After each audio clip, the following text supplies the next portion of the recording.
Recording for about 20 We're going to go ahead and call the Stevens Point Area Public School District Board to order, and this is our regular school board meeting for Monday, May 11th, 2015. I will ask Amy to call the roll for a verification of quorum. Ms. Baker? Here. Mr. Ebo? Here. Ms. Erler? Here. Ms. Faxon? Here. Mr. Levin? here. Ms. Rano? Here. Ms. Scott? Here. Ms. Sherrick? And Ms. Sherrick is excused. She is unable to be here tonight. Ms. Totten? Here. 8 members present. We have a quorum. Okay. Moving on to approval of agenda. Do I have a motion to approve the agenda for tonight? And a second? Second. Any discussion? Do we do this by roll call? Yep. All right, go ahead and call the roll, please. Mr. Ebo? Yes. Ms. Erler? Yes. Ms. Faxon? Yes. Mr. Levin? Yes. Ms. Rano? Yes. Ms. Scott? Yes. Ms. Sherrick? Oh, sorry, not here. Ms. Totten? Yes. Ms. Baker? Yes. 8 votes. We have. Motion carries. Okay, so the agenda is approved, and we will now have the Pledge of Allegiance. And the pledge will be led by students from the DI team from Washington Elementary School, Quinn Rupert, Danny Buck Buchanan, and Ian Roloff. So, when you guys are ready, shall we start? Yes, we shall. Go ahead. We pledge allegiance to the flag of the United States of America and to the republic for which it stands, one nation, under God, indivisible, with liberty and justice for all. Okay, guys, stay right there. No. Turn around and face the camera right there. There you go. You guys are going to get recognized So- for the good job you did. We have 3 students. I think I have 4 here. 3. So we have Quinn Rupert, Quinn? Go. Danny Buchanan, Danny? and Oliver Lind. Go. Oliver and is a here Oliver's not today. here. Okay. Ian Roloff. Ian is. Let's give it up for our 3 kids. Okay, so hold it up like this. Turn it around, hold it up like this. Mr. Mouse is going to take a picture. Big smile. Perfect. Okay, so we're going to start over here with Ian. You want to introduce your parents? I'm not Ian. I'm sorry. I apologize. You're right. I'm not Stella either. Quinn Rupert. Quinn. Want to introduce your parents? Uh-huh. Okay. No, stay right here and introduce them. There you go. Their first names. Sean Rupert and Alyssa Rupert. Okay, and Mrs. Rupert. Okay, that's good. And is that your brother? Rupert. Rupert. Rupert. Rupert. No? Say it again. Is it Rupert? Yes. Yeah, okay, that's what I thought. Okay, and is that your little brother there? Elliot. Elliot, very good. Thank you very much. Go ahead, Ian. My dad is David Roloff. And where's David? There you go, David, welcome. My dad is Tim Buchanan, right over there. Tim, how are you? Welcome. Thank you very much. Okay, so the board members would like to meet you, so we're going to shake their hands, okay? Let's start right here. You can sit right over There here. you go. Mrs. Faxon. Good job. Good job. Thank you for coming. Sorry about the name. Don't forget us. Don't leave us behind. You are awesome. Awesome. Good job. Awesome. Great job. Thank you. Thank you.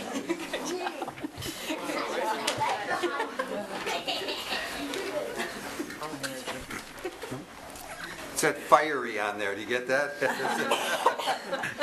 So I think we have Wendy Savage. Is Wendy here? From the American. Come on up, Wendy.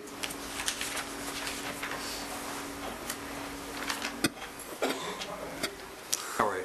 Good, how Good are to you? see you. I'm good. I'm well, thank you. So Wendy is the executive for the the American Red Cross chapter. And so we have a partnership with the American Red Cross that we want to recognize this evening for everything you've done for our kids, either formally with the district, but we know that you support the kids in other ways as well. So I have a few things to read, so. Okay. All right, good. So the American Red Cross and the district share a special partnership which allows students to not only volunteer their services, but to donate through 2 community-wide blood drives at SPASH. This event gives SPASH student health assistants an opportunity to work with the American Red Cross staff in hosting the events. The event also allows students to donate blood and make a difference, obviously, in our community. The Red Cross has set special requirements to keep students safe while donating, and students are always eager to make a difference. The Red Cross also offers a variety of valuable courses for Stevens Point students as well as all of Portage County residents, such as adult, infant and child, CPR, babysitting classes, swim and lifeguarding lessons, and pet first aid, just to name a few. The district and the American Red Cross work together to save lives and offer educational courses and opportunities which make our entire county a safer and better place to live. It's for these reasons that we want to say thank you for the partnership, and Meg has something to give you. Community Service Recognition Award presented to the American Red Cross in recognition of the significant and profound contributions to the district for advancing the education of all its students and for helping us to fulfill our mission, prepare each student to be successful. With deep, heartfelt thanks and gratitude, the Stevens Point Area Public School District, May 11, 2015. And I also want to thank you for the emergency services that you provide to those families and children of our district who face serious issues throughout the year. So, thank you. Andy, you want to say anything? We really appreciate this recognition. The American Red Cross is mostly all volunteer. About 95% of what gets done is done by volunteers, so you have a lot of wonderful volunteers in your neighborhood, in your community, and within your school, and we can't do it without you and these special partnerships. So thank you from the bottom of my heart. Thank you. Welcome. So we're going to take a photograph right there, or two. Great, and then the board would like to meet you. All right, wonderful. Thank you. Thank you so much. Meg.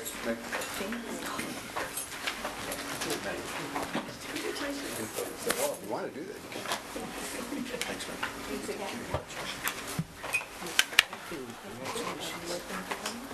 Thanks for all you do. Really appreciate it. So now we're going to recognize the Salvation Army Hope Center. And with us this evening is Bob Quam, the center director, as well as Kathy Dotson, who is one of our own employees and who works with the Salvation Army. So Kathy and Bob. So it's very uncomfortable to stand up here, we know that, so facing the audience. So the Hope Center is a valuable resource in our community. The center provides emergency housing for individuals and families, and this school year 14 students enrolled in our district resided at the Hope Center. In addition to providing shelter, the center also serves daily meals and provides counseling and referral services to the residents. These services can include addressing financial, mental health, AODA, employment, clothing, housing, health, and parenting issues. The district and the Hope Center work together to help meet the needs of students and families who stay at the center. The primary joint goal is to make sure that students residing at the Hope Center attend school. The staff at the center will inform Kathy or assist parents in making a call to her to get their students registered in school and to get bus transportation in place. Both agencies agree that having students in school as soon as possible help normalize their day and their lives. Together, we make sure that the kids have school supplies and backpacks if they have none. Dana Kaminsky, the shelter social worker case manager, meets with the families and assesses the needs of both parents and students. Dana contacts Kathy if school district staff can assist meeting some of those needs, and examples may include providing gym clothes, enrolling students in after-school activities or sports, waiving certain fees, providing social emotional support to kids by social workers and by guidance counselors. The Hope Center staff and the district staff serve together on a number of community committees aimed at educating and making the needs of the homeless known and addressed in our community. And this partnership award is long, long overdue. And we just want you to know how much we appreciate what you do for the kids who need it the most. So Bob, thank you very much. Kathy, thanks very much. We appreciate it.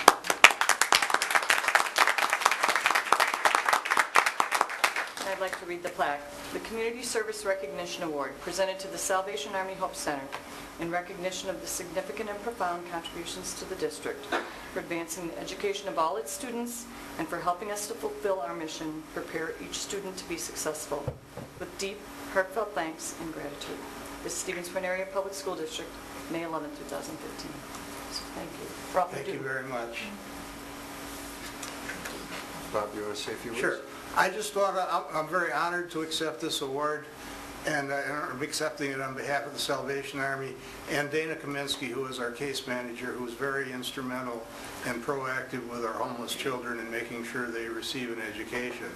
And all of that would not be possible without Kathy Dotson, who's been wonderful working with the kids, making sure they get their bus schedules right, making sure they get to classes, supplies. She's been wonderful, and I thank you very much for this award. Thank you, Bob. So we're going to take a photograph. There you go.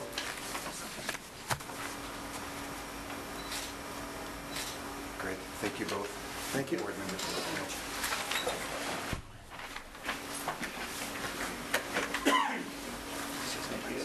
Thank you for all you do.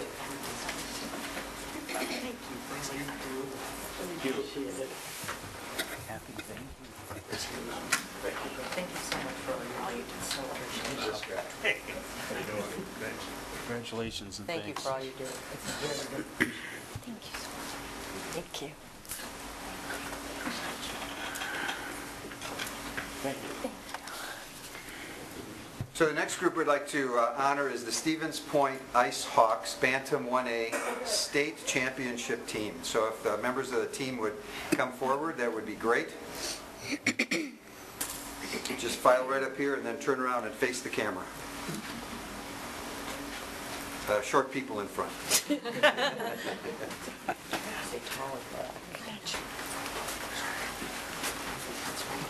So we know that most of you are here, but not all. So I'm going to have Ms. Zerler step out in front here because she's going to hand out some certificates. So, well, not yet. The Stevens Point Ice Hawks Bantam A team won the Wisconsin Amateur Hockey Association Bantam 1A State Championship at Cornerstone Community Center in Green Bay. The games were played Saturday and Sunday, March 14th and 15th, 2015. We apologize for the delay in recognizing you, but you know what? It's better late than never. The Ice Hawks won 8-7 over Sun Prairie in the first game on Saturday, and then went on to beat Superior 4-2 later in the day, which advanced them to the state championship game. There, the Ice Hawks defeated Hudson 5-2, captured the state title, and completed the season with a 29-win, 8-loss, 3-tie record, which is awesome. So let's give it up for our boys.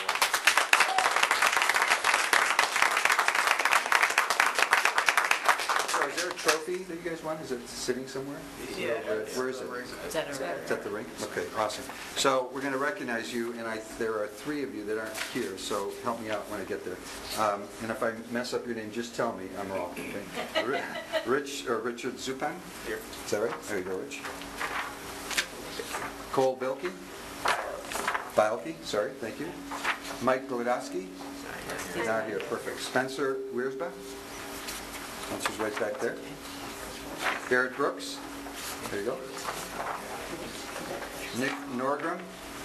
Okay. Mateo Soik? There you go. Jesse Pliska? Jesse? Jake Minch? Right there in the back row. I don't think Sam is here. Is he, Sam Lennon? Okay. Nolan Metz? Not here, okay. Cole Zagrebski? Zagzebski. Was it? Zagzebski. Zagzebski. Okay, got it. Wanted to make sure I got it right. And this one is really hard. Jack Kelly? There you go, Jack. Leo Knapp? Okay, let's give it up for our boys one more time. So we're going to start right here. So introduce your parents by name. Stacy Soik and Bruce Soik. Okay? Tim Bialke and Sharon Bialke. Tim and Sharon, where are you? They're not here. They're not here? Okay. Penny Knapp and Ron Are Knapp. they here? My mom is. There you go. Penny, welcome. Dan Norgren and Mary Norgren. There you go, right in front. Chris Brooks and Janine Brooks. Christine, okay, there you go. Lucy Zupan, which is over there, and my father, Richard Zupan. Okay, welcome. My mom, Renee Kelly, and Right in front. All right, Kelly over there. Kelly, okay. April Wiersba and my dad. Wiersba is not here. Where are you? There we go, so we can see you. Doreen Minch and Dan Minch. There you go. Bob and Tanya Zagzebski. There, okay. Crescentina Plesko. They're not here, okay. Well, congratulations, boys, we really appreciate what you've done. And the board members would like to meet you. Oh, picture, sorry, hold them up. Sorry, hold up this picture. There you go. I'll tell you what, I'm going to stand behind you so that I don't get in that picture too much. There you go. Just look straight ahead.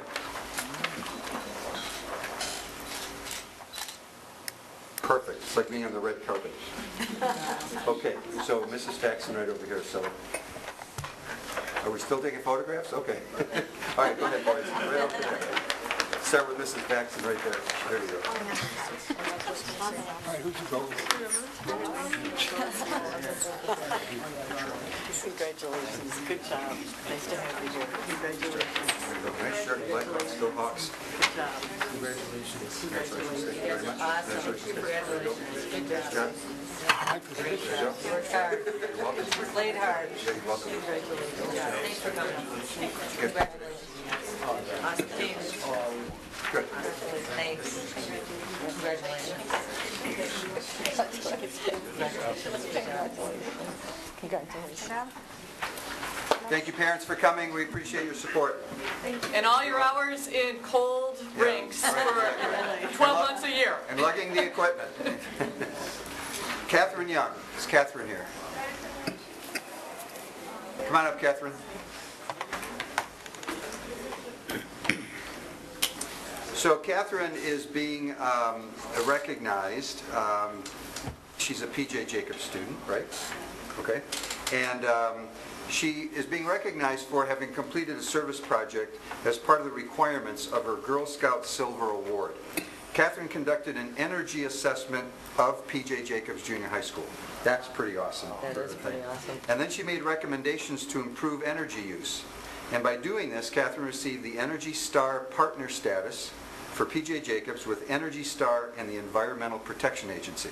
Wow. So that agency sometimes gets a bad rap, but I'm going to tell you something. If you got an award from them, you're doing some really good things. Impressively, Catherine raised and donated funds to be used for the installation of more motion-sensitive light switches in the locker rooms. So here's somebody who took it upon herself not only to get a Girl Scout Silver Award, but in so doing, benefited the community and the environment. So that's pretty awesome. So let's give it up for Catherine. Is the Energy Star in there? No, not yet. Not yet, okay. Well, Mrs. Burwell. Well, and the certificate reads, Catherine Young is hereby presented this certificate of recognition for efforts towards making P.J. Jacobs an energy-wise building. Thank you.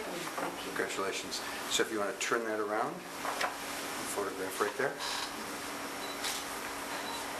Wonderful. Any folks here? Yeah, my dad is in the back right corner. Wonderful. And his name is? Charles. Charles. Welcome. Thank you very much for your help and support. All right, Catherine, so the board members of that.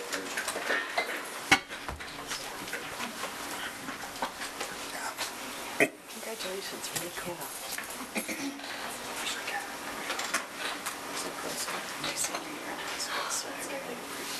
Congratulations. Nice job. Awesome, awesome job. Congratulations.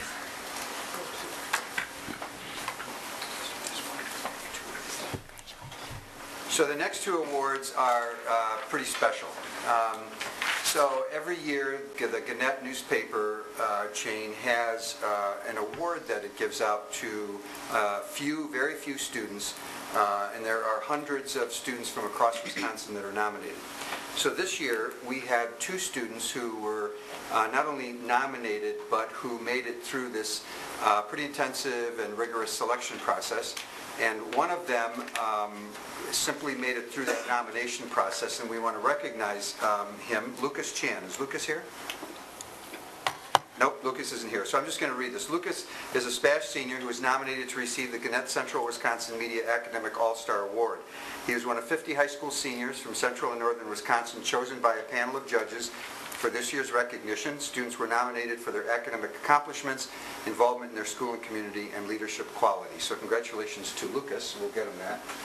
And the other individual actually was one of the 12 students who actually won the award. And this is very special. So Rachel, Zach, if you're there, you want to come on up? There we go.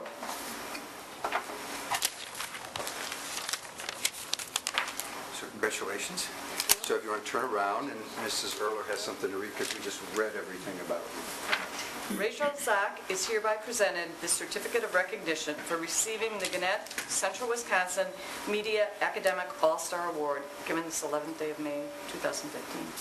So before we applaud Rachel, Rachel is not your typical student that would have won one of these awards, but she is very special in some ways, which is why she won it, and particularly because of her essay. But I want you to tell the community what it is that you won the award for, why some of those things are. I wrote my essay on the local foods movement in Stevens Point and the different organizations that are following through with that and trying to get the local foods movement to be bigger in this community. And she's an excellent student, and she does all of those community service things as well, in addition to her essay. She also serves as a youth apprentice at the Main Grain Bakery in town, and there was an article written about you not only in the Spash newspaper, but I believe in the local newspaper for that youth apprenticeship. So in some respects, you're really blazing a trail for other students. So congratulations.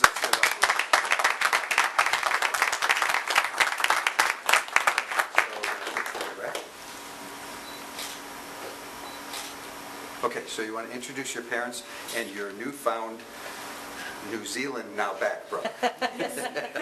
So my dad is over there, John Zock, and then my older brother, Shane Zock, and my mom, Jen Zock. Thank you very much for all your support. Shane, welcome back. He's an alum from Spash, what can I say? Okay. Or New Zealand. Completed the youth apprenticeship program. That's wonderful. Oh, congratulations. Congratulations. Great job. Good to see you.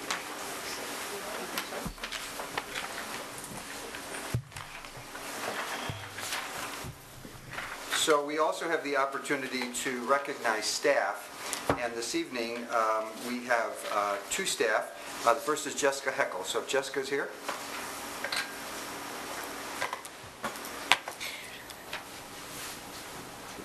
Welcome, Jessica. There you go.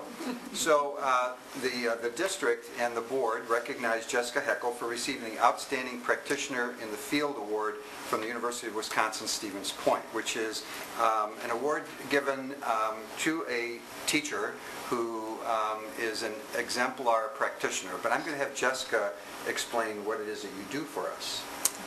I am a speech and language therapist at the senior high school. So the Communicative Disorders Department awarded this to Jessica. So congratulations. Okay, thanks. So you want to turn around and there you go. I used to do that. Wonderful. Now, did anybody come with you?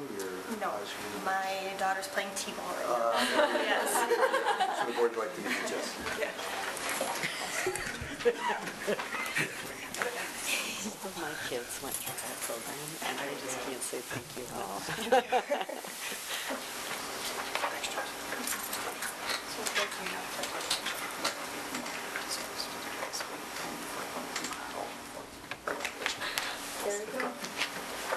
Congratulations. Congratulations. Thanks so much for what you do. Thank you.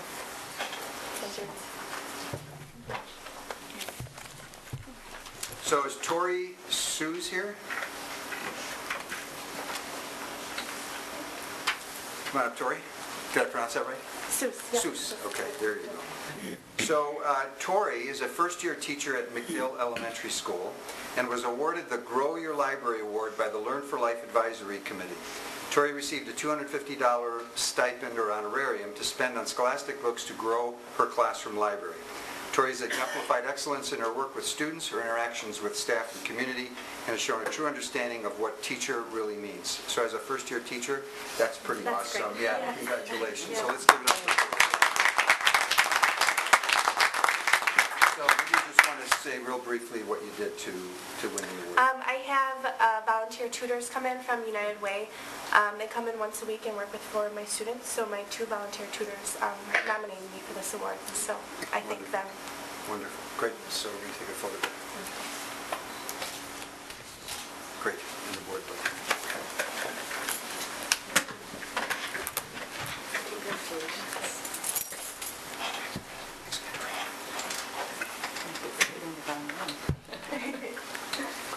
Congratulations. Congratulations, thanks for letting me go.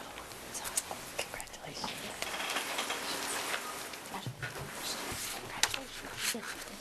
So our last staff member is Mary Lebow. Is Mary here?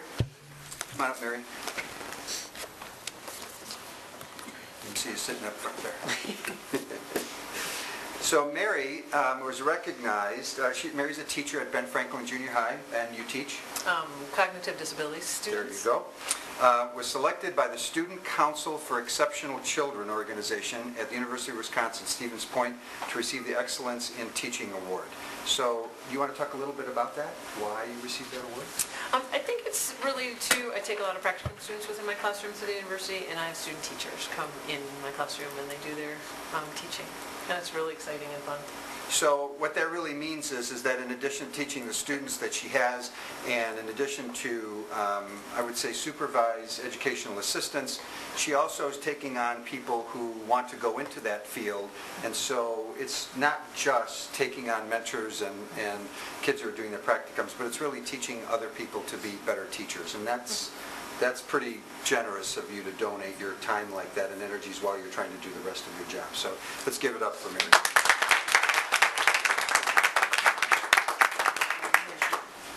Okay, you want to turn that around? There you go.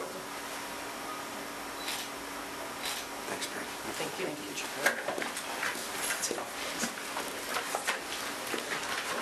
you so much. Thank you. Thank you so much for all of you. Thank you. So this, our last recognition is pretty special. It's something we started almost a year ago now. And we ask a principal to identify a student in their buildings to recognize any staff member. Could be a food service worker, a custodian, educational assistant, could be an administrator, a teacher, a bus driver, could be anybody. And so John got the call. And there are a group of students, who want to recognize a particular teacher. So we want to call those students up here. Come on up over here, guys, and then turn around. There you go. That's good. Right there is perfect. There you go. That's it. Just turn right around. There you go.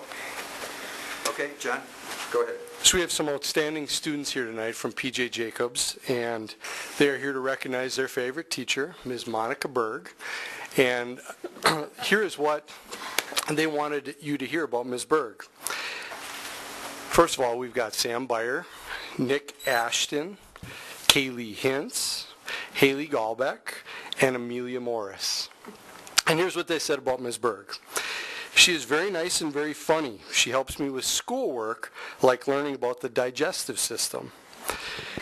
Ms. Berg is really helpful. She helps me with science target notes. She is really smart and she listens to my problems. I like to talk to Ms. Berg and I tell her about my mom and dad and twins and sister and my 2 dogs and my treehouse. Ms. Berg talks to me about sports. She is a big fan of Chris Paul, and I like Dwayne Wade. We both like music and the group One Direction and the song The Story of My Life. I like Ms. Berg because she is just a good teacher.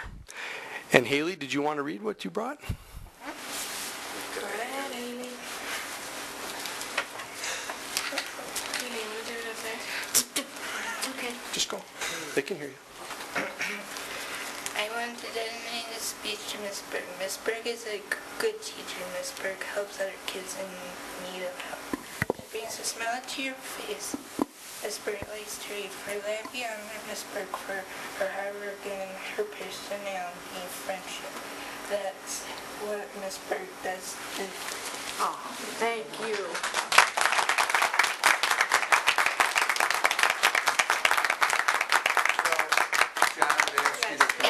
Take a photograph of Monica. Okay. If you could kind of get in the middle. There you go. John, if you want to get on one side.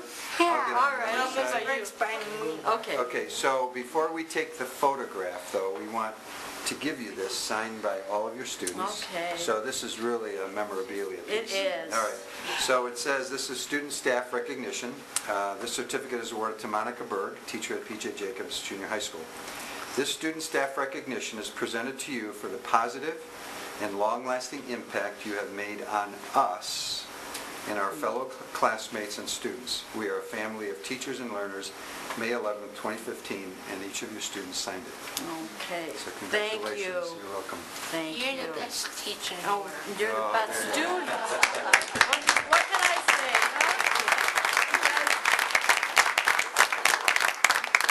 I am so proud of you.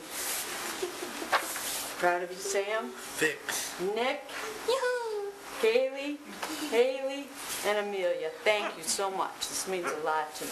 All right. So, there we go. We'll Okay, take so a picture. Big smile. All right. There you go. Everybody smile. Look at Mr. Lemowski. There you go. Wonderful. Okay, so now the board members would like to meet you, Monica, but all the other students as well. We'll start with Louis. Okay. So just walk around and shake hands.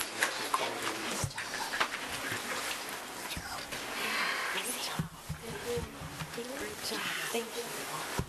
Hey, great job. Thank You guys are awesome. Way to go. Good job.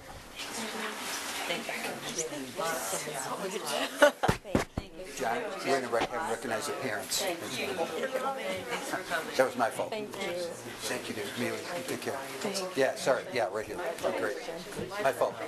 Okay, guys, one more thing we have to do, and I forgot. I apologize. So you're going to have to swing around and turn around, face the audience. Mr. Wallendorf will help you. We're going to recognize your parents. Oh, yeah. Who's here with you tonight, Haley? Mom, Mom, right back there. Jenny. Her name's Jenny. Okay. Jenny. And Sam, who's here with you tonight? Her dad. And what's your dad's name? Roger. Roger. Roger? Okay. Yeah. Kaylee, who's here with you tonight? Both Mom and Dad. Both mom. Yeah, by my dad. Jeremy and Angela. Yeah. And Nick, My Mr. mom Austin. and my brother. Melissa and Mike. There you go. One more, Amelia? Amelia. And Amelia? Stuart. Stuart's with There you Amelia. go. Oh, yes. Just my family. Mom. Ah, my there brother, we go, there we go. My son, my sister, my other brother.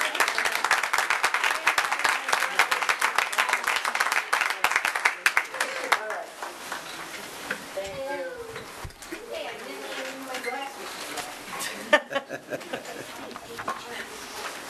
And we have no donations to report. Okay. So we'll move into the public comment section. There is no one that signed up on the green sheet. Is there anyone here this evening that would like to address the board? No one has indicated, so we will move into 7A, which is student representative report and district appreciation of board and board committee student representatives. So, this is, I think this is your last meeting, Emily? Is that right? It is. Okay, so what we would like to do is, well, I'll have Ms. Erler actually say thank you, but I want to say thank you too. Well, we have, you've been a wonderful representative, and I guess I'm going to turn it over to Angel, because Angel was able to serve as president with you, and I think you'd like to say a couple words, Angel. I would love to. Emily, thank you. Your positive attitude, your amazing description of everything that was going on. My kids don't tell me when their concerts are, and so I wrote them down as you told me about them. Thank you. Thank you for your participation, your good ideas. Thank you for just being here and being faithful every time. I really appreciate it. It was wonderful to work with you. And we also have our new representative here tonight, so... This is Haley. She'll be starting from now on.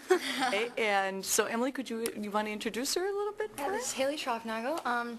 She was voted on by the rest of the exec board, the new exec board for the Student Senate at SPASH, and I think she's going to do a really great job, and you guys are going to really like her.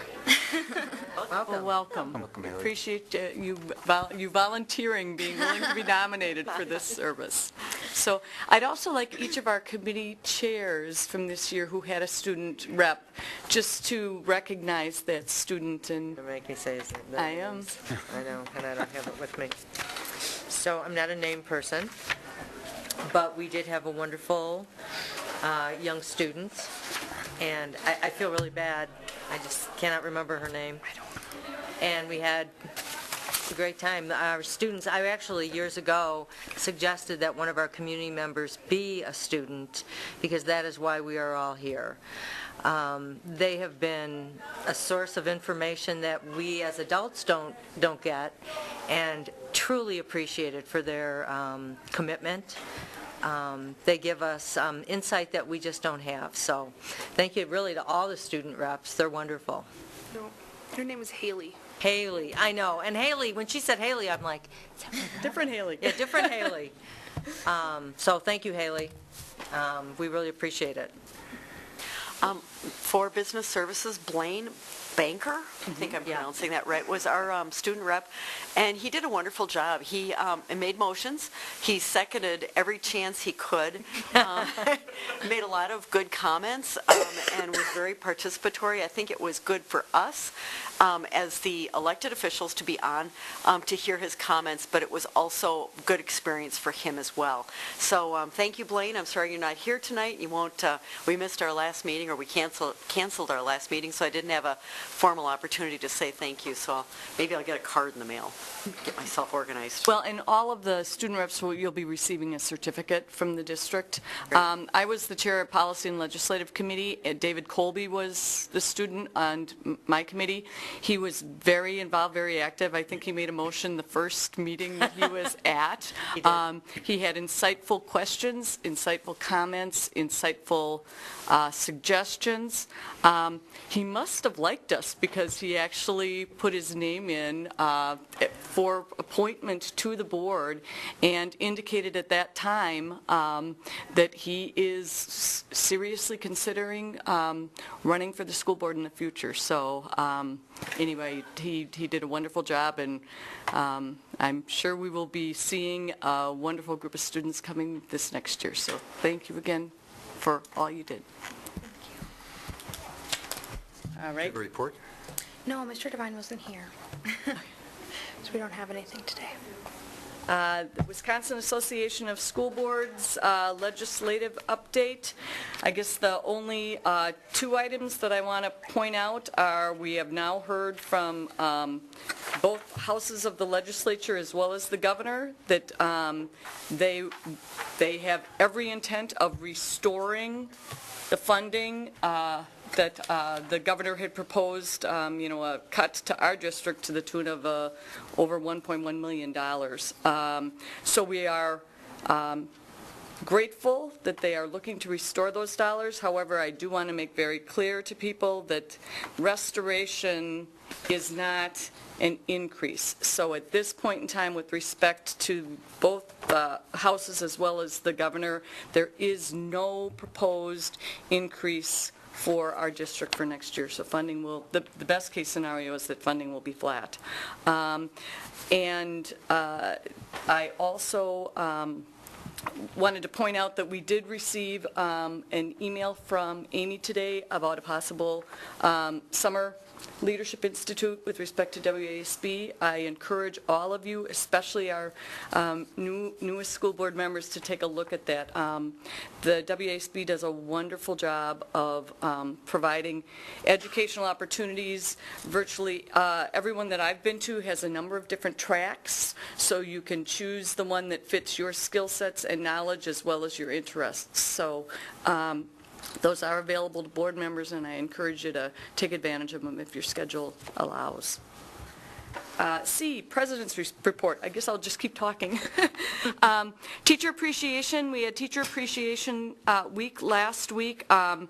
I know from being in the schools last week that there were a number of variety of ways that that both teachers and all of our staff were being recognized. I want to let the school board know that a number of us over the course of Wednesday, Thursday, and Friday delivered 50-plus cases of Point Root Beer and 249 quarts of Culver's frozen custard, so that all of our teachers and all staff members would be able to enjoy a root beer float on behalf of the school board and the taxpayers of our district.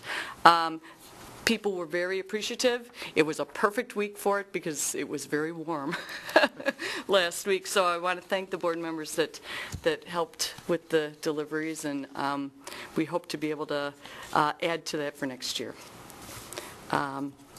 Interim superintendent visit. Again, I want to report that Lee Bush was here with us this past week, Monday. Last week. He spent the morning, he met staff at 2 of the elementary schools. He met the office staff here at Bliss as well as the cabinet. Leadership team, had some time with some of the local media, and then was able to have lunch with most of the board members. After lunch, they had a whirlwind afternoon of taking a look at some of the amenities in our community as well as securing a spot to live next year. And they are thrilled they were able to come up with an apartment that they will be renting. And I spoke with him. He was in the airport on his way back to Oregon, and they just wanted to let us know how much they appreciated getting to know so many people within the district as well as school board members, and they're looking forward to a July 15th start. Report from Sparta Luncheon. I attended the Retired Teachers Association luncheon today. I wanted to mention just 2 things. With the changes occurring and the reopening with respect to Jackson School, the book sale will need to be relocating. And in anticipation of that, Sparta is going to be holding a bag sale, Help Us Move, on Wednesday, Thursday, Friday, June 3rd, 4th, and 5th. Wednesday and Thursday, it's going to be $5 for a grocery bag of books, and Friday it's going to be $5 for 2 grocery bags of books. So I encourage staff, parents, communities, kids, this is a great opportunity to get some quality summer reading for yourselves and your students. So I encourage you to attend that session. Meg? Yes. You might want to just mention they are looking for a location, a new location. Yes, and they, Sparta has not yet found a location for future board, or for future, for their book sales. And, I mean, these book sales bring in significant charitable revenue to our community.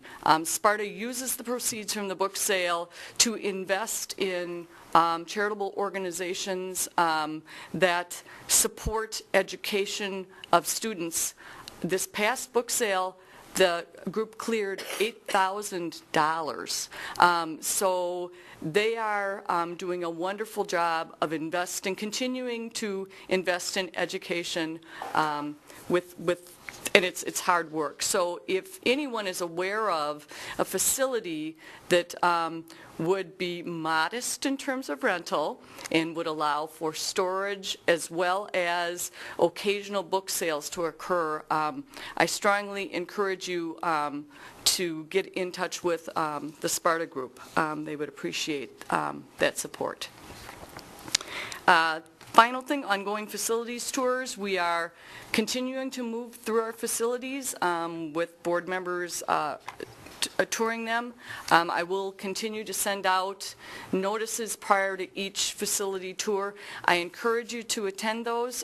If you're not able to make it to that tour, feel free to contact the principal of that school if you want to be able to go in and take a look at what that long-range task force report is recommending, both schools and all of our facilities, as well as just to familiarize yourself with the wonderful facilities we have here in the district.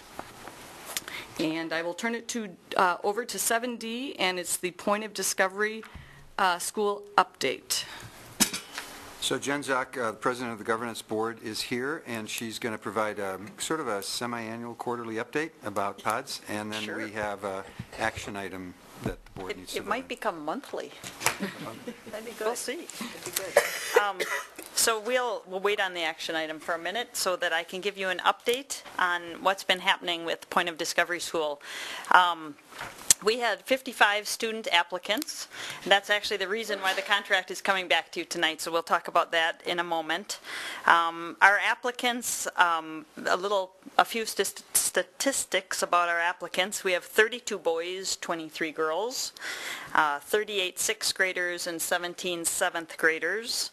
We have 7 students who come from outside of our district, and the remainder from inside.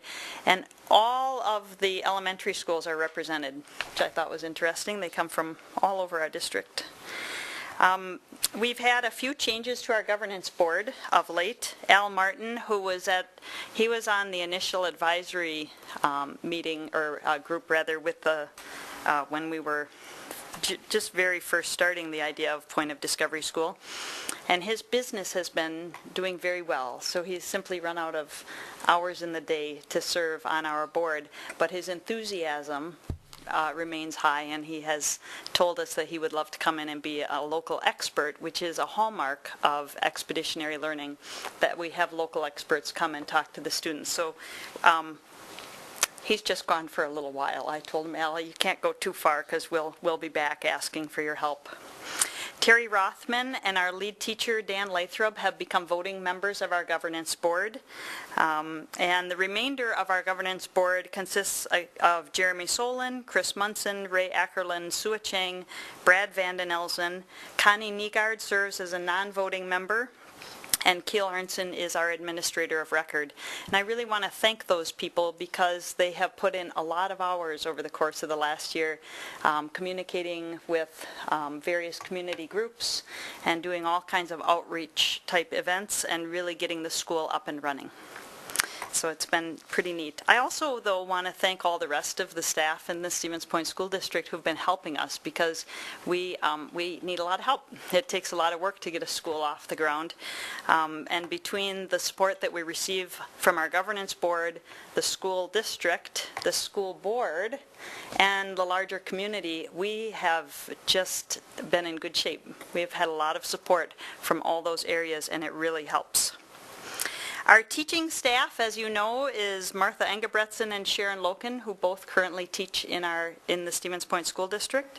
And Dan Lathrop comes to us as our lead teacher from the Flambeau School District, where he serves as a junior high and high school principal. So we look forward to having him local so that we can utilize his expertise in expeditionary learning. There will be an open house of Point of Discovery School and the Professional Development Center this summer, so look for details on that. We're still developing the date and what that will entail. We continue to spend our grant dollars. That's been such a wonderful thing because it has allowed us, the professional development, to get the staff really very familiar with expeditionary learning. But it's also helping us to equip the building because, as we know, that building has been not used by students of late. And so we've been able to purchase equipment and furniture so that our students and staff will be ready to go in the fall. We've also been receiving donations. As I mentioned, we have this great outpouring of support from the community who are very supportive of Point of Discovery School. So we've received donations from the Central Wisconsin Symphony Orchestra. They've recently moved, so they just keep calling and saying, hey, we've got a couple chairs, we've got bookshelves. Today we got this, well, I'll tell you about that at the next meeting, but we got this really neat piece of equipment today. And Ellis Stone has also just offered to give us some furniture from a remodeling job that they just finished, and it's just beautiful, beautiful stuff. So again, lots of support. Before we move on to the contract, do you have any questions for me about anything Point of Discovery like that I did not cover? I just want to add to what Jen said. We're in the process of employing a secretary as well as a custodian for the school. And on May 17th, I think that's this coming Sunday, Woodlands Church is going to devote a lion's share of its Spring into Action project that they do every year at the Point of Discovery School and the PDC in terms of work on the inside. So it's going to be a huge step forward in terms of the remodeling and renovations that's going to be done by Woodlands Church. So I think that's, and then I'm not sure when the new sign is going to be on the front. Yeah, Schmeekley Reserve was the original sign makers for Jackson Environmental Discovery Center, and of course, it was about a month after that sign was put up that the school closed. So I called Schmeekley to ask if there was a way that they could remodel the sign so that it could be utilized again, because it was always a very beautiful sign, and it had a lot of significance because the students at Jackson Environmental Discovery designed that sign in collaboration with some university students. So Schmeekley did a wonderful job of remodeling. So instead of saying Jackson Environmental Discovery Center on this banner, it will now say Point of Discovery School, but all of the student artwork will remain. So I think that historical piece that was so much part of Jackson School is a good thing to keep, but it's just got a little remodeling with a new name. So Schmeekley has the sign almost completed. They'll be putting it back up shortly, and then the posts will be revarnished so it'll all look new and spiffy. Okay. Jen, can I just ask one question? Sure. How are you, or how will you involve parents with the school? Sure. So parents are a strong educational component of expeditionary learning schools. So not only are they asked to come and serve in a more traditional manner like on a PTO type of organization, but parents are also asked to come and serve as local experts when it's appropriate, when we are working on an expedition that fits something that they do. Parents, though, are also brought in very frequently into expeditionary learning schools for celebrations of learning. So it's a way for students to not only showcase what it is that they are learning, but they also get to practice good public speaking skills to their parents. And then parents are very aware of what's happening in the school and what types of things are going on. We've also had some parents recently show a strong interest in leading some of the clubs that students may have an interest in. So there'll be several different ways that parents are able to become involved, and the parent group that we have seems to want that. So we're very happy about that. That's great. Thanks. Okay, so in front of you tonight, you have a new version of the charter school contract between the Stevens Point Area Public School District and Point of Discovery School. And if you go to pages 9 and 10, that's where you're going to find those changes. Because we had 55 students who applied, we didn't want to turn away 5. It seemed like a reasonable amount of students to accommodate in our first year. And so to that end, we need to come back to you and ask for permission to do that. So if you'll notice under the enrollment and admission area, there is a change of numbers there. So instead of just having 50 students in the first year, there's a range of 50 to 55. In the second year then, we would take between 100 and 105, and in the third year, 150 to 155. And then there's a paragraph that is added that states in each of the first 3 years, 2015 to 2018, the PODS Governance Board will determine the maximum number within the ranges noted above and may hold a lottery in each of those years in order to reach the maximum. The Governance Board will inform the district of the maximum enrollment no later than May 15th of each year. If you look on page 10, there is a paragraph there that's been deleted, which states that if there are more than 50 applicants, the maximum student enrollment may be expanded. Well, we no longer need that language because it's being taken care of by having a range of enrollment number. So we hope, and I think you will agree, that it is in the best interest of the students who have applied to take them all. And since we feel that we can accommodate them and accommodate them well, that is the reason why the contract has come before you tonight to be altered. So I'll make a motion to approve the revisions to the district pods contract as presented and attached. Second. Any further discussion or questions? Sam? I just have one question. Did any board members' children apply? They didn't. Okay. We did have a set of twins apply, and so we had to think about if we had had a lottery, because we have decided that if one sibling has applied to the school and the other sibling wants to get in, that they will be able to get in. We were trying to think that when that student was drawn, we would have to make sure that the sibling wasn't part of the lottery anymore, because they would just automatically be in. But luckily, we didn't need a lottery, so we're all good. Any further questions or comments? Can I just make one comment? Thank you so much for accommodating the extra kids. I think that stretched the rules just a little bit, and in a really, really good way. I'm very, very glad that you're able to bring the rest of those kids into the fold and you know, stretch your curriculum a little bit to do that. Thanks. I'm glad to, Trish. All right, we'll have Amy call the roll. Ms. Paxson? Yes. Mr. Levin? Yes. Ms. Rano? Yes. Ms. Scott? Yes. Ms. Totten? Yes. Ms. Baker? Yes. Mr. Ebel? Yes. Ms. Erler? Yes.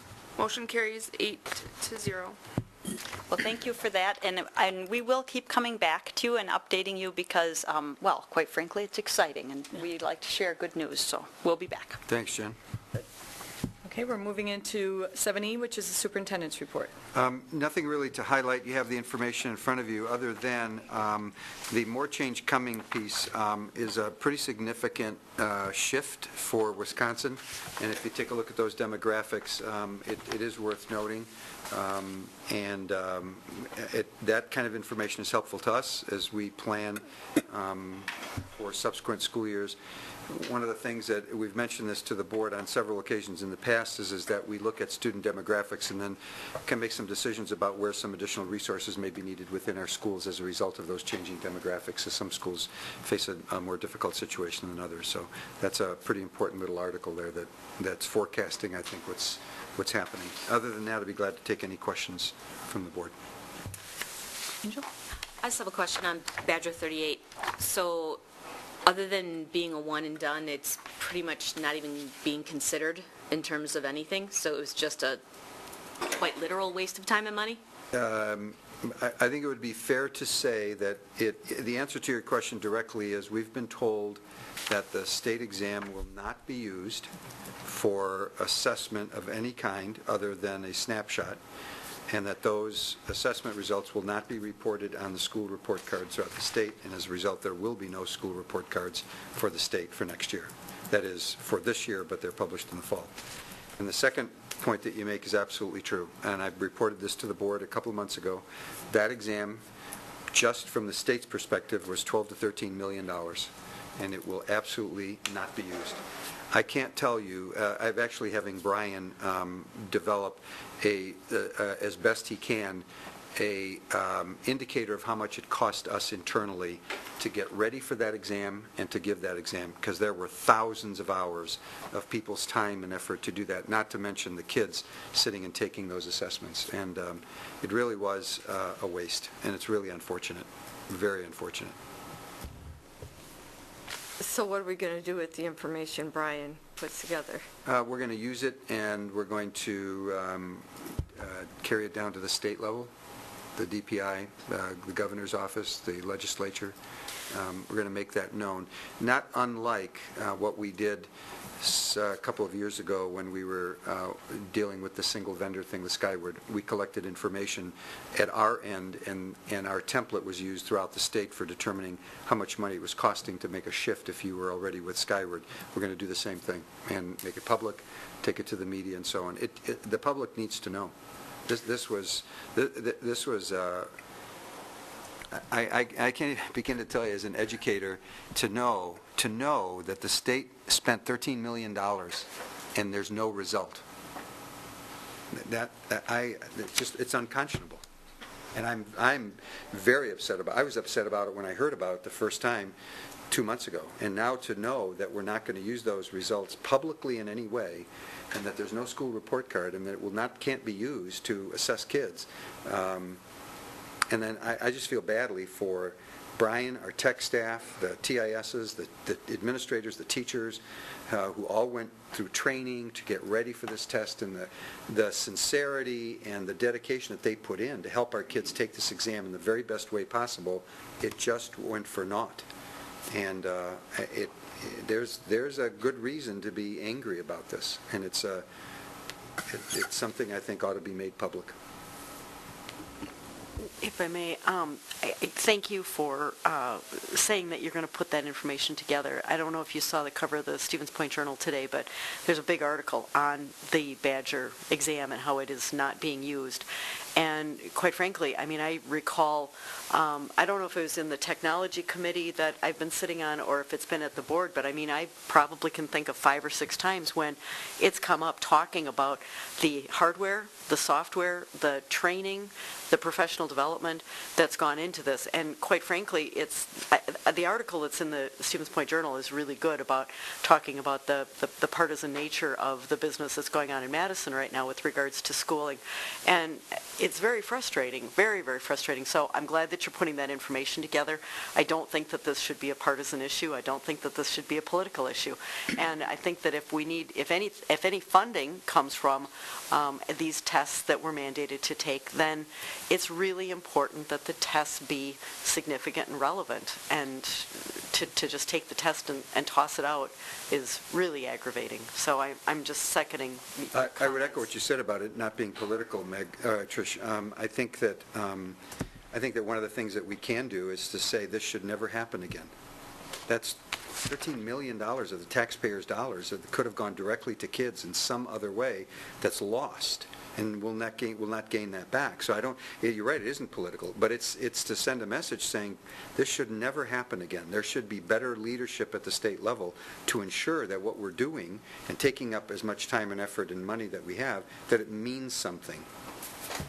Thank you. And I would add to that, after attending the consortium meeting, think about all of the districts in the state who are not really as fortunate as we are, smaller districts who spent all that time, all that money, and they're really struggling.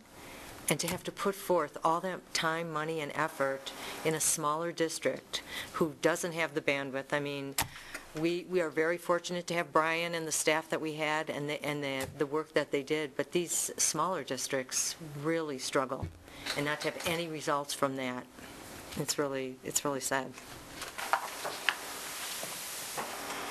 I just wanted to note the information with respect to SPASH, that we've got 300 students taking over 500 advanced placement exams in the next 2 weeks.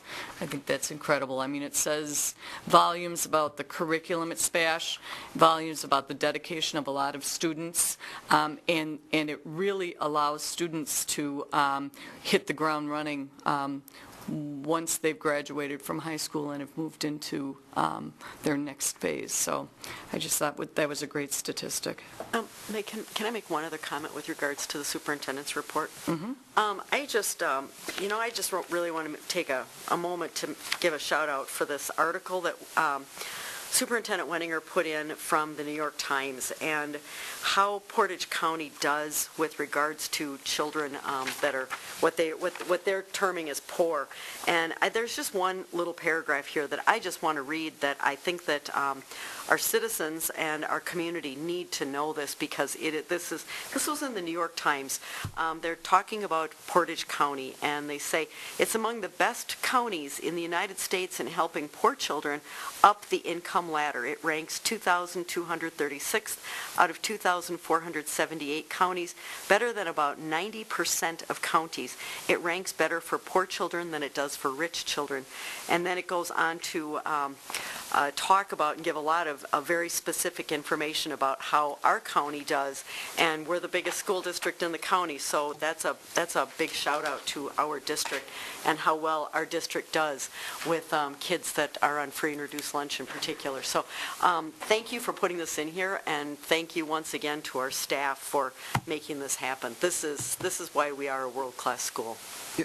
Just if I could tap into something that occurred early in the meeting. I know that there have been times when we've been criticized a little bit for the amount of time that we spend at the beginning of a meeting recognizing kids and people. But if you look at the two groups that we recognize today, the American Red Cross and the Salvation Army, and those two groups are the very people, the kinds of groups and organizations, United Way, Big Brothers Big Sisters, Boys and Girls Club, you name it, that are responsible for this as well. And it really speaks to that whole issue about it as a community that actually helps children develop. And I think it's pretty remarkable that that we can have that kind of partnership with as many community agencies, profit, not-for-profit, that we do. And if you look at this district and the support it receives, whether it's from Centuries, Largesse, and the initiative that they've helped fund, to the Boys and Girls Club, who takes care of our kids in the afternoons, to the Great Escapes from the YMCA, it's just amazing the arms that get wrapped around kids in this county and in this district, and we feel that every single day. So to recognize those people here at what we consider to be home, I think just sends a very strong message that we appreciate them and value them, and that they're willing partners. And so thank you, Meg, for bringing that up. Okay, let's move on to 8, which is the consent agenda, and we were going to be taking those each separate, so... And I do have a revision to the minutes from the appointment vote, which was 7. The vote was by secret ballot, and it said 4 and 5 rather than 3 and 5, so I have corrected that. Okay. There's also a revision on 11A. I abstained on that vote. I abstained on both of them. So if you'd want your motion to be with revisions. So could I have a motion to approve those minutes with the 2 revisions? I think I might have one more. Okay. I haven't gone back to look at the video, but I don't think Emily was here last meeting. Did she? That's correct. But it was on the original published agenda, so then it wouldn't be deleted off of that item. Okay, all right. Move to approve the consent agenda with the amendments. I'll second. Okay, are you doing the whole consent agenda or just the minutes? Just the minutes. Okay. Any further conversation? Then I will have Amy call the roll. Mr. Levin? Yes. Ms. Rano? Yes. Ms. Scott? Yes. Ms. Totten? Yes. Ms. Baker? Yes. Mr. Ebel? Yes. Ms. Erler? Yes. Ms. Faxon? Yes. Motion carries 8-0. And 8B, approval of the schedule of monthly bills. Could I have a motion? Move for approval as printed. Do I have a second? Second. Any questions or comments? I was looking for the exact check here. I always go through these because of business services, and I just wanted to point out, we spent someplace in the neighborhood of about $32,000 on legal bills, Boardman and Clark.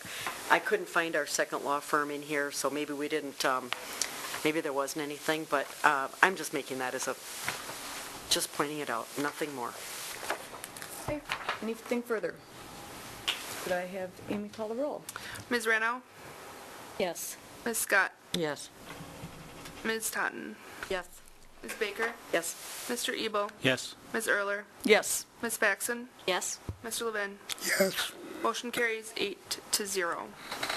Moving into item 9A, business services. 1 is approval of the 2015-2016 Chartwell's food service contract amendment.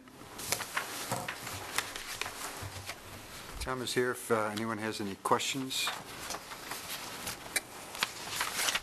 Does anybody have any questions of Tom? I don't. Looks like it's your lucky night, Tom. No questions. But I would have one.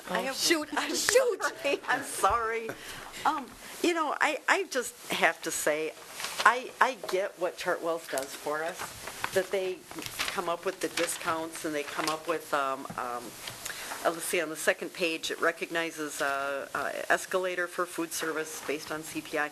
Okay, that our 14-15 school year contract was $83,000 with them, but yet they save us $197,000. Is there any way we could employ somebody to do what Chartwells does? That's what we are doing by hiring Chartwells. Because the reason we get those discounts, in 5 years, the average increase in their contract is 1.5%. And as you pointed out, correctly so, they help us generate over twice the amount of their contract in rebates and discounts. Those rebates and discounts come because of our using them, because of their worldwide buying power and contracts. They're able to get these rebates and discounts through another agency or through someone else. We wouldn't be able to get that. So that's if we went with someone else, we couldn't acquire those types of discounts or rebates.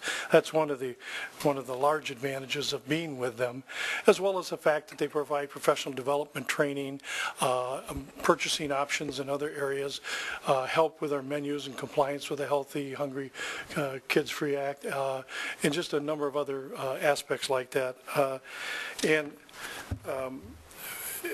The really big news about the thing is, I think, is just the advantages, the advancements, I meant to say, that we've had in the food service program over the years. It's been phenomenal. At the district level, the breakfast program has doubled. It's gone from 7% to 13%. We have breakfast programs, reimbursable meals in every school, every elementary school. We have a breakfast in the classroom at Jefferson. We have lunch program now that hovers around 60% participation. I remember when I first came, we had very few choices. It was pretty bland, and the kids were lined up all the way through the hallways waiting to get to lunch, causing many of them to leave and go to McDonald's or whatnot. And now they have many choices, and they're through the lunch lines in minutes, and it's just exciting to watch them. Spash Breakfast has gone from 2.7% participation to almost 19%. To 19%. They're serving over 200 kids a day for breakfast, which is great. And lunch is gone up. It's around 38%. A la carte sales have increased 53%. And so more kids are eating, more kids are enjoying lunch. We now have 3 elementary schools in the junior high that are getting summer school meals, and we're going to start Spash this year. So by starting Spash, every kid in the district could come to Spash and get a lunch free. So the things that we've been able to do, and it's just been exciting. And we have to contribute part of that to our partnership arrangement, because they help us with equipment, with ideas. We just sent a number of our staff to another school district to view what they were doing. It was a Chartwell site, what they were doing and some of the innovations, etc. And that professional development aspect has been very exciting. And I understand the idea, what if we just hired a person to do that? But we don't get that with a person, because with Chartwells, we've not only got the buying power, but we have chefs and experts behind the scenes. We've got the buying power of a worldwide organizations. We get much more than a single person when we get with Chartwells. So we've been very, very excited about that arrangement. Now, I'll have to rebid again. I don't know if Chartwells will prevail, but this spring, over the winter and in the spring, I'll rebid it again, and then we'll see what happens if it's Chartwells or someone else. But we're very excited about how the program is done. Thank you. Oh, you're more than welcome. Thank you for the question. Gave me an opportunity to say all those great things that the food service staff is doing. They're doing terrific things, yeah. One thing I noticed this morning at the tour of Spash, we were there while they were serving breakfast. Yes, sir. And it looked pretty good. Did you stop and eat? I think Jeff and I were considering it. Yeah, well, you're welcome to do that, yeah. So I will move to approve the amendment number 5 to renew the cost reimbursable food service management contract between the district and Chartwells for the 2015-16 school year. I'll second it. Any further questions or discussion? And I just want to make a comment that really over the last year or two, I have heard some really positive things about the change, not only the food itself, but what you're saying, the lines and the way the different types of food, but also the accessibility and that from parents and from students, which is kind of neat. So I agree with everything you've said, because through the years, there have been a lot of complaints, a lot of concerns, I would say, rather even than complaints, and I haven't heard those, so that's good. Well, I'll know, my son's a regular user of the breakfast at Spash, and I think it's just wonderful when they get there. I mean, they get there at 7 o'clock, 7:15 in the morning, especially if they're there trying to get a project done, or whatever, before school starts. And some of them aren't eating lunch till, many hours later, so it's just a wonderful service, and it gets back to that article that you read, which is that there are a lot of students who are really benefiting from having good, solid, nutritious meals. Hungry kids don't learn well. That's right. So all the staff care a great deal about the children in every building, and at Spash, the staff there does listen to the students, and they get their input, and they do involve that. So thank you for that comment, Jeff. Amy, do you want to call the roll? Ms. Scott? Yes. Ms. Totten? Yes. Ms. Baker? Yes. Mr. Ebel? Yes. Ms. Erler? Yes. Ms. Faxon? Yes. Mr. Levin? Yes. Ms. Rano? Yes. Motion carries 8-0. Item 9A2, which is open enrollment application approval. So before Tom just steps to the podium here, just a little commentary. First of all, this year, 2015, it is in the past 8 years, this is the second highest number of kids enrolling in, and the second lowest number of kids enrolling out. I wish we could put our finger on what that's due to, but what I suspect is that part of it is the growth of our online program, which has been pretty significant both in the regular school year as well as during summer school. And the second reason is I think you heard Jen Zock say that there were 7 students that are from outside the district. So, Tom, you want to add anything to this? Just that these are applications, and they're subject to change. They are volatile. The table at the bottom, sometimes it's difficult to interpret numbers in a table. So what I did for you on the back side is I took that table and put it in a graph format, and I think it's easier to kind of see the trends that way when it's in a graph. And you'll notice the enrollment ins, which would be the center bar. I think you get it in black and white because we're saving color costs and copiers. But the middle set of in the bars there, you can see they're relatively consistent over the years. They don't vary a great deal. Enrollment out fluctuates, somewhat consistent, but fluctuates a little bit more. Again, these are applications that people can file up to 3 applications to a district. So when we see enrollment in, we could be one of 3 schools to whom they've applied. For enrollment out, that would represent an applicant from our district going out, but they could put 3 out there. And in the end, they could choose none and just stay put. So it's very volatile, but this is a perfunctory process that we need to approve and move forward, and we see what happens. I'll move to approve open enrollment applications for the 15-16 school year pending their acceptance or rejection by the Director of Business School Services. Do I have a second to that? Second. And just a question, when students enroll out for whatever reason, do we ever ask a question? Is there ever a survey as to why they're leaving? Moving or, online or anything like that? Do we do any kind of data on that? No, typically not. Okay, I just wondered. Do you know if any school districts do that? Do any school districts? I do not know if they do that. Off the top of my head, I do not know. I mean, I'm really happy to see that the number is significantly less this year than last year. But that's the one thing I have written on here, why leaving? Of the applications that I see, this is anecdotal, so the margin of error is wide. Okay? But I can't remember an application that stated they wanted, like maybe one, where they wanted to leave because they were not satisfied with the district or wanted to come in for that reason. It typically involves a family situation. Right. It could be babysitter, it could be a job, it could be they're moving. or it's something that they felt was in the best interest of the child because of something that happened that may or may not be related to the school itself. So there are the myriad of reasons why people do this, but it's a nice opportunity for students to be able to, for families to be able to do things for their own family unit that is, in their opinion, better for the child, or at least provide the flexibility to meet some family need. So, I think one of the things we'll do is ask DPI if we can ask that question. I'm not sure that we can. I would appreciate that. Thank you. We'll find out. That would be great. Okay, so we have a motion and a second. Do you want to call the roll? Ms. Totten? Yes. Ms. Baker? Yes. Mr. Ebel? Yes. Ms. Erler? Yes. Ms. Faxon? Yes. Mr. Levin? Yes. Ms. Rano? Yes. Ms. Scott? Yes. Motion carries 8-0.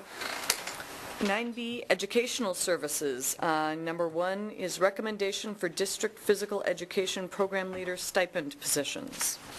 So I'm going to begin, and then Dave and Keel can pick it up if there are any questions. This is a fairly significant step forward for us. As the memo indicated, we began this model 3 or 4 years ago when we knew that our district music program, which encompasses the entire district, it was in need of leadership, and the assignment had been given to administrators as an add-on assignment, and it really was exactly that. It was an add-on, and there wasn't a lot of time and energy devoted to those sorts of things.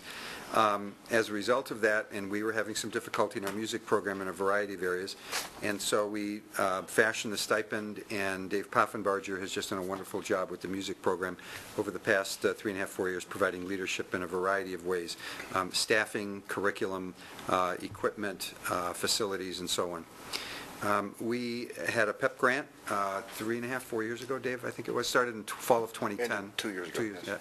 And it was a 3-year grant, and it was significant. It allowed us to revise our curriculum completely.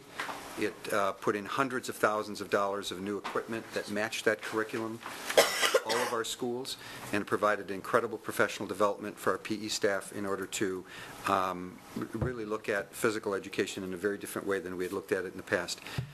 Over the course of time, of course, things evolve, and as a result of that new focus, and in order to sustain that and then keep moving forward and keeping our eye on the horizon and allowing us to incorporate best practices, it is our recommendation that we employ 2 stipend positions, one for the elementary, one for the secondary, along the same lines as we did the music program, which is a district PE program leader position. In addition to providing leadership at the very source of where it's needed most, it also gives us an opportunity to provide leadership for teachers and to compensate them for that. Yes, it is a stipend position. We have limited resources. We don't have the availability to hire full-time coordinators as the district once did in the past, but it is a way of providing that leadership and giving that opportunity to teachers rather than an add-on for administrators, especially with a program that has a facility in every one of our buildings, and in some cases multiple, as well as the equipment that constantly needs monitoring and upkeep. So that's our recommendation. And Dave, I'll throw it over to you in terms of the PEP grant and what that's done for our PE program. And as the super is saying, the history of this goes back to my original hire in 1996. There were actually 3 coordinators at the time, one for art, music, and PE, full-time. Then I went over to Jefferson for 11 years. Now I'm here in this new position. The PEP grant has made significant positive changes to the curriculum. In fact, recently we're very proud of the, I think the words were, this is brilliant, the development of our program coming to the PEP grant that was given us by the doctor and the strength and conditioning coach from the Green Bay Packers. Right, we have the same recommendation from the strength and conditioning coach from the Badgers.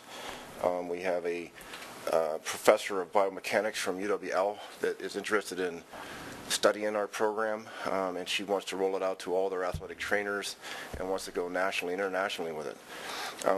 This is a very big deal for fitness, right, and health and fitness and wellness for kids. The physical education staff needs to have representation in order to handle the details of making this program excel and go as far as it can. quite frankly, our ability as in administration to help them and understand the problems they're dealing with on a daily basis is not possible, right? And that's where this is coming from. The same thing occurred with music, right? They need the representation, they need the help, and it's a significant amount of time and effort involved. Would I have a motion to get this on the floor? I'd move to approve the creation of 2 district physical education program leaders stipend positions as presented. Second. Discussion. Any questions of?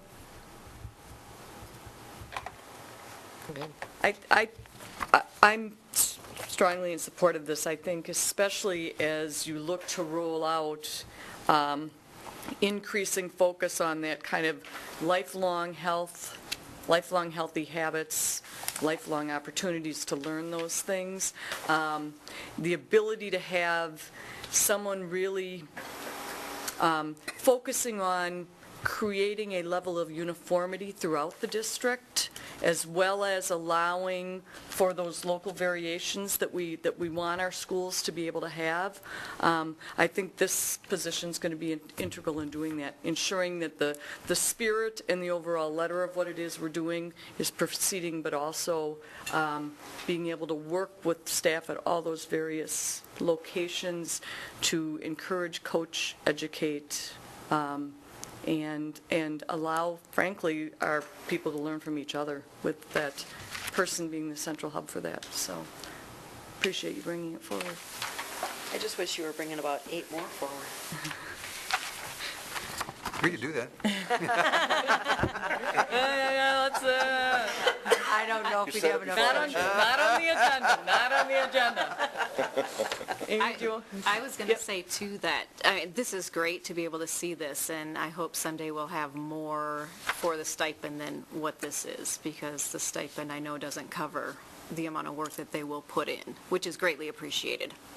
As an aside, we have been collecting data, not just through our PE program, but also through our athletic program, is that we, through the athletic trainer who we employ, the community athletic trainer, we have reduced the amount of injuries to our athletic teams by significant amounts, right? And you can imagine the world of an athlete who blows their knee out in their senior year and misses out of a scholarship. This type of fitness training that we're doing speaks directly to injury preventiveness, and that surely would have a huge impact on that family if that were to happen. I think there's another tie-in here, which I didn't make as part of the memo. I didn't want to belabor the point. But earlier in the meeting, as part of the superintendent's report, there was an article about Portage County and supporting kids in poverty, essentially. And we know that kids in poverty also tend not to take care of themselves, not only in terms of their overall wellness, but in terms of their significant rates of obesity as well as lack of nutrition. To focus these efforts, not just on the past 3 or 4 years, but to take 2 people and put them in leadership positions to focus those efforts even more specifically, I think goes another step towards making this county really supportive of those kids and doing the kinds of things that we need to do for them. And it does address, it was almost a perfect storm in that when the United Way for Life report came out and identified that actually as one of the issues, we were developing this new curriculum and so on. So there's a very strong tie-in at this moment in time of saying we need to address this very specifically. And you're right, Judy, I wish that we did have those resources, and I think that shift then becomes to what we talked about earlier. You know, $13 million for a test that isn't going to be used, my goodness, we could have used that money for guess what? And that's exactly right. So there needs to be pressure put on the legislature for saying we need to continue to fund schools at more than just what we did last year, because these are real issues. These are real kids out there who need our support and leadership now. We don't need it, 10 years from now. So anyway. Well, and correct me if I'm wrong, but there's a current, I don't know if it's actually a bill that's been presented or if it's currently being circulated, but it is to go back to requiring FIAD 5 days a week in school districts. Now, there isn't any money attached to doing that, but again, there are going to be continuing requirements coming out, both the federal level and the state level, and to be able to have, again, that point person there, being able to focus their, efforts on understanding and learning about what those additional mandates are, I think is going to be very helpful. So I'm just going to say one thing, because we hear a lot about public education and what's going on. I would say kudos to our school district for having this available to all of the students, and to public education for providing this continually, whether there's more money or not, moving forward for the benefit. For the students who leave our district, I feel sad. I'm sure there are reasons that they do, but for the students coming in, I just want to tell you, you're coming into an amazing district, a district that looks to put students' health, wealth, education first. And I'm really proud to be a part of this district, and I don't think we say it enough. These kind of things tell people out there that we're there for kids. So I'm plugging our district. As a testament to this board and the decisions that you make like this, the interactions that we've had around the country, really, as we've been doing this development, from the fitness point of view, from the adventure education point of view, we have been told on many occasions that we have one of the finest physical education programs in the country without a close second. Right? We're just operating at that level, and it's a very, very fine thing that's going on, and thank you very much for supporting it. Well, we haven't voted yet. Yep. Let's see, are we going to support it? Why don't you call the roll? Ms. Baker? Yes. Mr. Ebel? Yes. Ms. Erler? Yes. Ms. Paxson? Yes. Mr. Levin? Yes. Ms. Rano? Yes. Ms. Scott? Yes. Ms. Totten? Yes. Motion carries 8-0. Thank you. Moving on to item B2, which is approval of the district UWSP master's degree site-based professional development memorandum of agreement. So this has been about 6 to 8 months in the making. Brian has worked very closely with Pam Bork, who is a former principal at Roosevelt who now teaches at the university. And this will provide a really wonderful opportunity for our teachers to get professional development that is tailor-made from the district's point of view, because we have some specific needs, from the teacher's point of view, because they're going to choose courses that fits their needs and their school's needs, and then it gives the district and the teachers a break in terms of the tuition. So we're very, very pleased that we're going to have strengthened our partnership with the university, and again, thanks to Brian and Pam for making this possible. So Brian's here if anyone has any questions that he can answer. Could I have a motion? I'd move to approve the district UWSP memorandum of agreement for a site-based master's degree of education program as presented above and as attached. Second. And any comments or discussions on this? I'm just really, really pleased to see this. I know we've had, over the years, some partnerships with UWSP, but in the last few years, these kind of things serve us so well, serve our students and our community. So I think this is just absolutely great, and serve our staff well. Brian, did you want to maybe just, I think this is great in terms of a benefit to our staff. It's going to be a benefit to our students and our teachers because it's encouraging people. So could you maybe just touch on the major positives and how this is working with UWSP? Well, the number one thing is that we have a relationship with UWSP that is, by this agreement, very selective. So we get a break on the tuition, as Dr. Weniger said, which benefits everyone. It's a 30% reduction in credits. The other thing that's very unique is that we are, by doing this agreement, we actually are allowed to create some of our own specific courses, and we have staff in the district that will be teaching university courses to our staff. And that's something we've wanted, and we have 4 courses already developed for next year that really fit a unique niche that we were unable to find at the university level. So the university has a lot of great coursework, but they didn't always have things that fit exactly what we needed, and we're able to do that through this agreement. The other thing that's unique is that we have staff that maybe would like to add on another certification, reading or English language learners or special education education, they could use this program to quickly add another certification and not pursue another master's degree. So that's also an added benefit to us. Wonderful. Recruitment tool for new staff, definitely. Yes. Can I ask, what are the 4 classes, just out of curiosity? We have 2 mentoring classes. One is a regular education track, and the other one's a special education track, and that's for new staff coming into the district. And in the past, we've done those courses through Viterbo, but we thought, well, why would we want to use an outside university when we have a university right here in our own town? So those were developed. We also developed 3 technology classes. We found that there weren't really technology classes that were meeting the unique needs of our staff. So we have one class that's specific to smart boards. That's this summer. There's another class that talks about developing a digital unit plan. If you were going to redo a unit, how would you add in digital components to enhance that?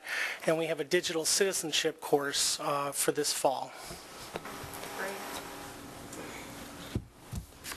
Okay. Any further comments? Amy, you can call the roll. Mr. Ebel? Yes. Ms. Erler? Yes. Ms. Faxon? Yes. Mr. Levin? Yes. Ms. Rano? Yes. Ms. Scott? Yes. Ms. Totten? Yes. Ms. Baker? Yes. Motion carries 8-0. Thanks, Brian. All right, we're moving on to item 3, and that's renewal of the Memorandum of Understanding between the district and UMOS Migrant and Seasonal Head Start Program. So the memo is fairly self-explanatory. You see the MOA attached. I'm a little embarrassed, but not entirely. I have looked. I spent quite a bit of time, actually, looking to find out what the acronym UMOS stood for. And I can't find it. I can't find it on any document. I went on their website. I spent at least an hour looking on their website. I have to tell you, I'm going to have to call somebody down at the federal government, at the Head Start program, and find out what that acronym stands for. I mean, I've looked at, whether it's the number of states involved or what it is, but I can't. I apologize. I'll find out. But this is an MOA which allows us to collaborate in order to provide services to, again, some of our more needy kids. In this case, these are services that are going to be most likely provided in Plainfield for our students because of the migratory nature of the families. Can I have a motion and a second? I'll move to approve the MOU with the district and UMOS as presented and attached. Second. Any discussion or questions? Amy, do you want to call the roll? Ms. Faxon? Yes. Mr. Levin? Yes. Ms. Rano? Yes. Ms. Scott? Yes. Ms. Totten? Oh, we'll go back. Ms. Baker? Yes. Mr. Ebel? Yes. Ms. Erler? Yes. Would you like to wait for the vote? Or skip? Why don't we skip? Can you just hold, and when she comes Well, back, we'll... You haven't, even if it's an abstention, it still carries 7-0. Okay. Let's go. Okay, motion carries 7-0. All right, moving on to item, we are now on 9G, which is, and 1, which is approval of, item E, 1, which is recommendations for employment. So you have in front of you a memo which outlines 2 recommendations, administrative recommendations, to a teacher recommendation, a resignation of a teacher, alterations of contracts, 3 of them, and then a retirement as well. And then on the back page of the memo, there's also another or 2 other retirements that are listed there. And then Florence is here if there are any questions. Can I get a motion in a second? Move to approve personnel recommendations as presented. Second. Oh, sorry. Okay. Okay, any questions for Florence? Well, I guess I have a question or I've gotten several emails from different people about the benefit of having 2 new critical people at Roosevelt Elementary starting at the same time. And I don't know enough about this one way or another, but I've gotten several emails, and I don't know if other people have or not. I'm privy to those emails. I would say that what we're asking the board to do is to hire a school psychologist. And while the designation, as we sit here tonight, is for a particular school, that may or may not be the case. The assignment is a prerogative of administration, and there are lots of reasons for those assignments, whether they change from year to year or not. And sometimes they involve situations that are of a confidential or personnel nature. Sure.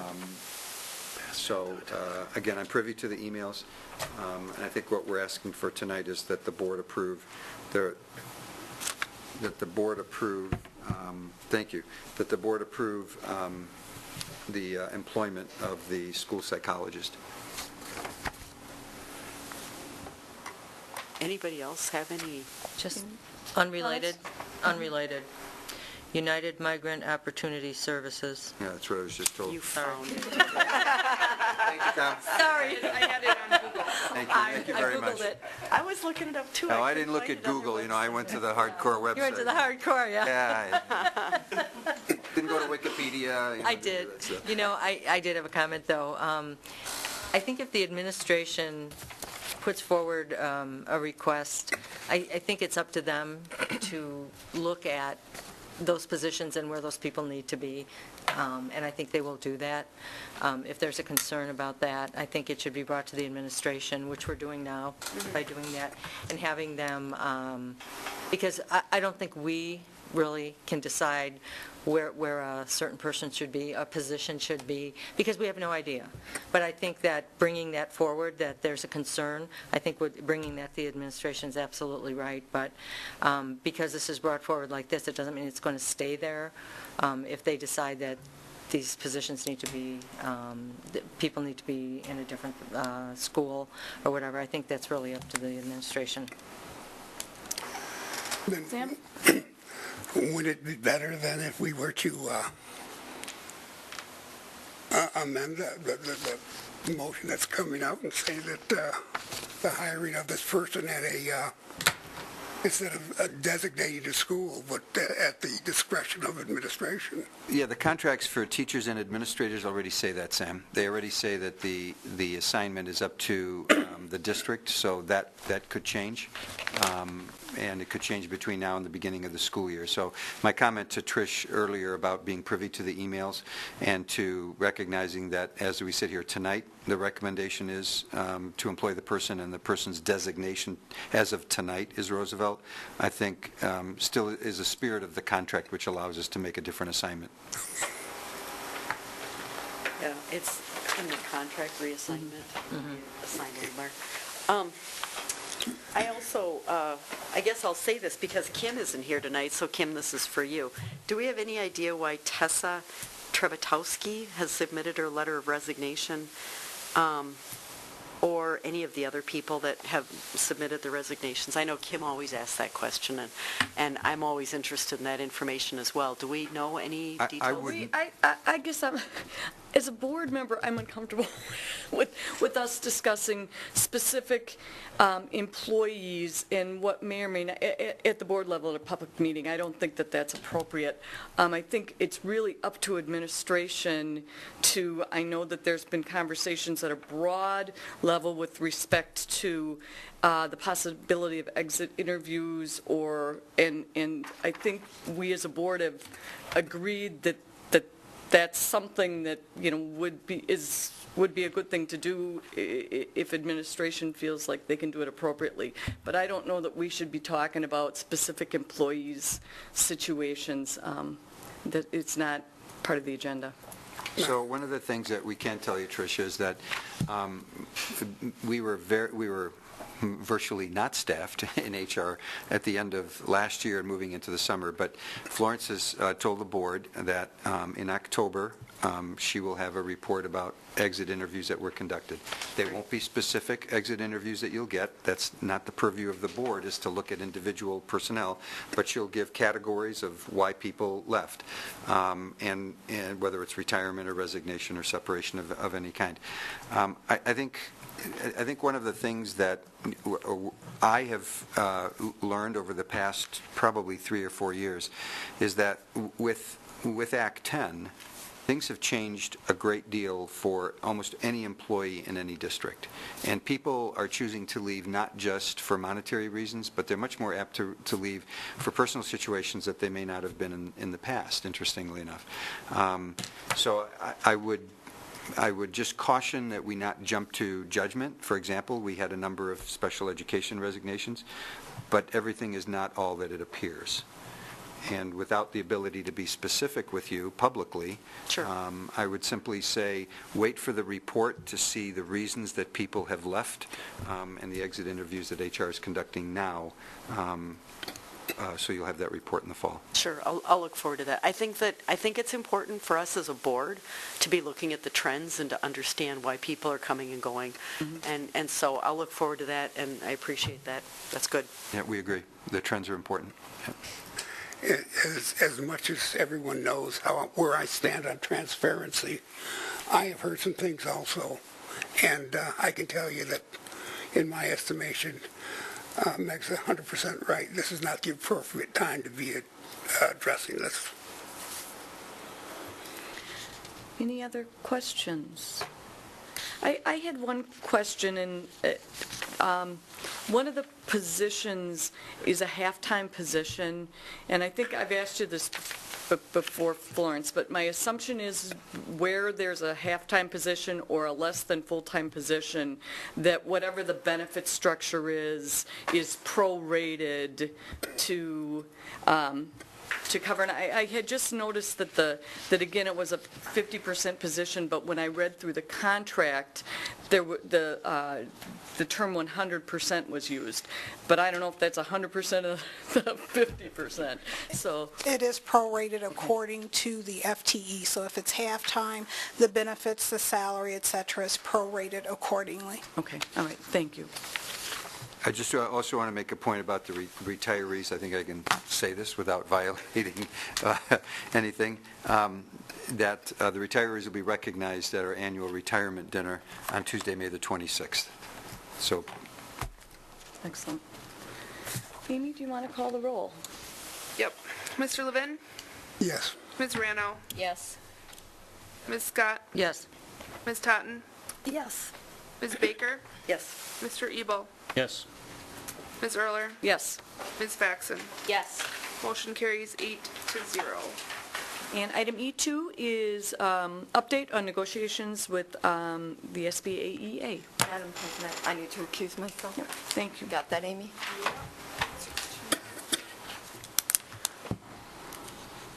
The district bargaining team met with the SPAEA on Wednesday, May 6th, and at the end of that meeting, the SPAEA did say that they would take the district's last offer back to their membership for discussion and possibly for a vote.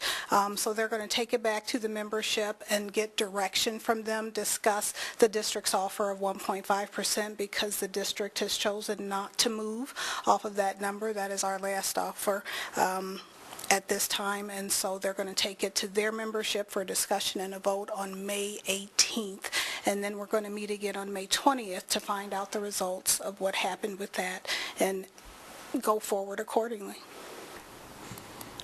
Does anyone have any questions for Florence? Is our next meeting May 18th? We currently have a meeting scheduled for the 18th because there was a conflict with the retirees dinner. Depending on whether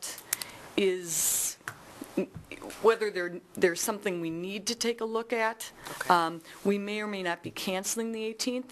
Again, depending on what's happening with respect to negotiations.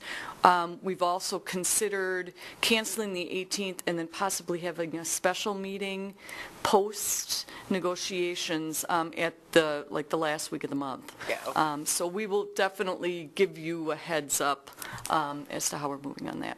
If I can just add something to that, Meg. One of the things is that if we keep the May 18th meeting on the docket and we post the meeting, and the SPAEA, they have a meeting on the 18th, correct? And they ratify, then the board on the 18th could approve that right then and there, so there's no delay then or no need to call a special meeting. So that's something that we'll have to talk about, because tomorrow we're going to meet with Cabinet and find out what agenda items there are for the 18th. But it may be wise to leave that just to see what the The SPAEA does. Sure. Okay, there's no action needed on that. It was just informational. We'll move on to the G General, number 1. Now we're moving into the approval of board membership on standing committees, and then we're going to be doing board membership on temporary and district committees, councils, and approval of citizen membership on standing committees. We met, the superintendent and Jeff and I took a look at all of the requests that board members had provided, as well as information about whether board members were available Monday and or Tuesday, and also what board members wanted in terms of committee assignments. We've tried to pull together a proposed slate. We're not saying that's the way it has to be, but we tried to give everybody their first and or second and or third committee position. We do have board members that can only meet on Mondays, and so to accommodate them, we have them slotted into the Monday committees, which means some members, we had to slot you into the Tuesday meeting because we really needed to populate those committees. Kim Shurik had indicated to me that because she is the chair of Human Resources and she is not available on Tuesdays, that she preferred to only have one committee assignment. That's why we have some of the board members have a couple, some have 3.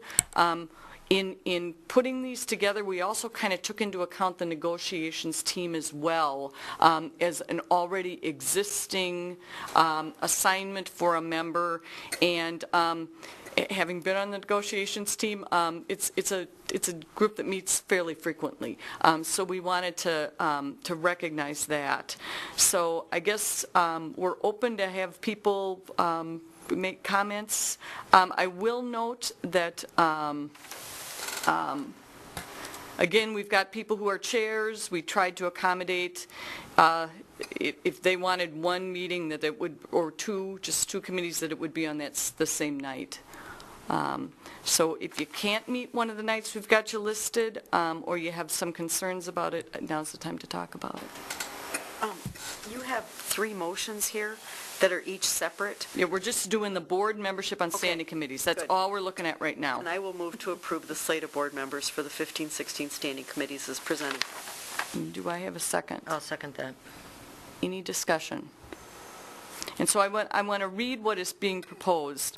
Business Services, Trish Baker would chair, Jeff Ebel, Angel Faxon, and Lisa Totten would serve on that. Human Resources, that's Mondays 6:30 p.m. Human Resources, Mondays 7:45 p.m. Kim Shurik would chair. Patricia Baker, Jeff Ebel, and Chris Scott would sit on that. Educational Services, Tuesdays 6:30 p.m. Chris Scott would chair. Angel Faxon, Sam Levine, and Judy Ranow. And Policy and Legislation, Tuesday, 7:45 p.m. Angel Faxon chairing, Sam Levine, Judy Ranow, and Chris Scott on that committee as board members. Okay, any comments or concerns? All right, I will have the Amy, I keep wanting to say the clerk, but Amy, the board secretary, call the roll. Ms. Rano? Yes. Ms. Scott? Yes. Ms. Totten? Yes. Ms. Baker? Yes. Mr. Ebel? Yes. Ms. Erler? Yes. Ms. Faxon? Yes. Ms. Rubin? Yes. Motion carries 8-0. Okay, now we have a more open-ended one because we didn't do a whole lot of homework about this because we wanted people to be able to tell us what it is they want. So we've got the board membership on temporary committees and district committees/councils. These are currently the ones that exist.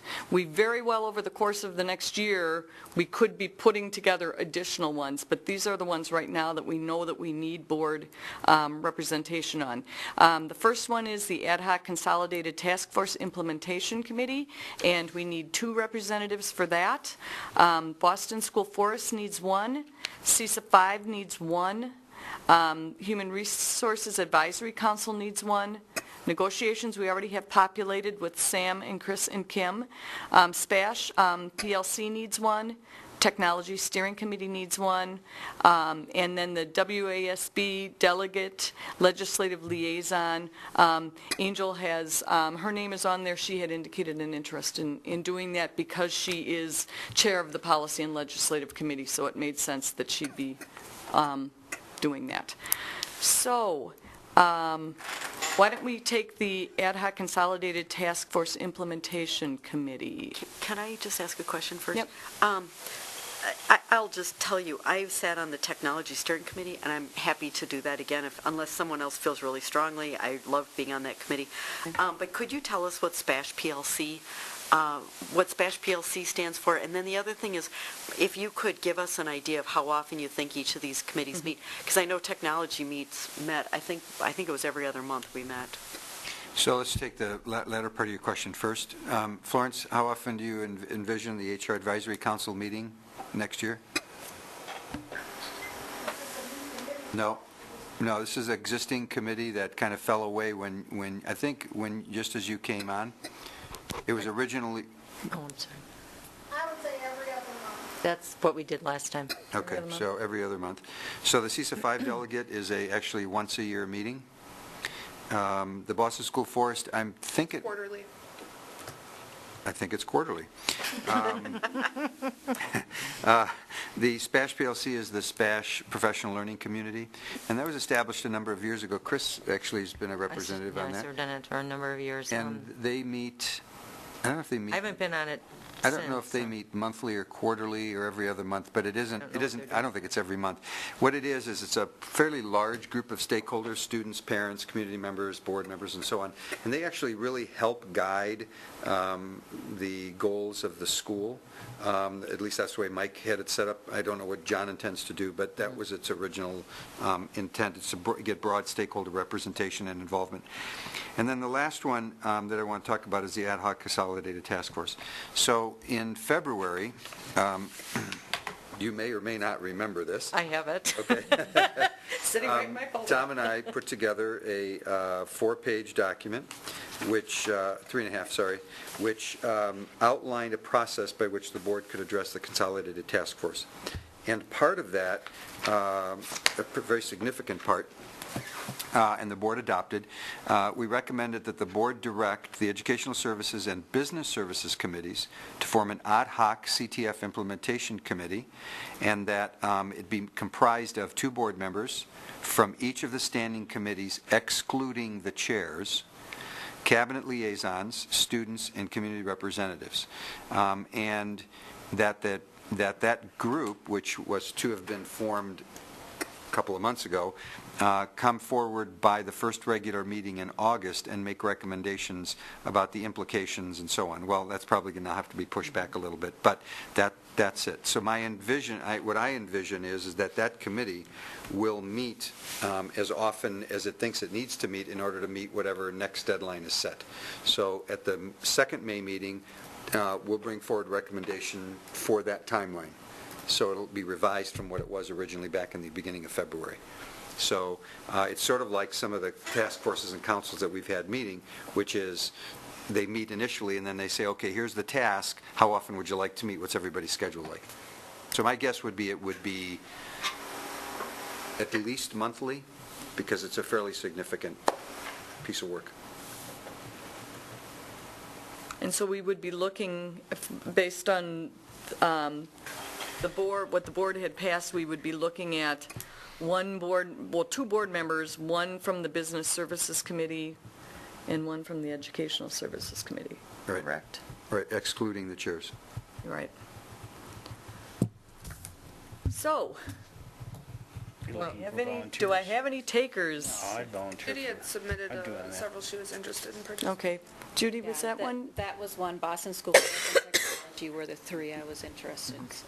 Well, so we could have Judy could be the Educational Services, and Jeff Ebel could be the Business Services? There you go. Does that work? Yeah. There you go. Okay. And then we have Boston, and I'd like, everybody to have a chance to do one or more if they want to do one or more. So Judy had indicated an interest in Boston School Forest. Is there anyone else that would be interested in that one? So is that okay with you? So we'd have Judy as the representative on Boston School Forest. CISA 5 delegate. That's you. That's this year. Shoot, you guys remind me. That's yours. Actually, I just got my email because it's this Thursday night at 7 o'clock in Portage, Wisconsin. So There you go. So if I don't have any other takers, I guess that's where I'll be on Thursday night. Yeah. So, okay, I'll stick with that one. We have HR Advisory Council. Like that one. Chris would like that one. Anybody else? Okay, so we put Chris down for that. We've got negotiations set. The SPASH PLC.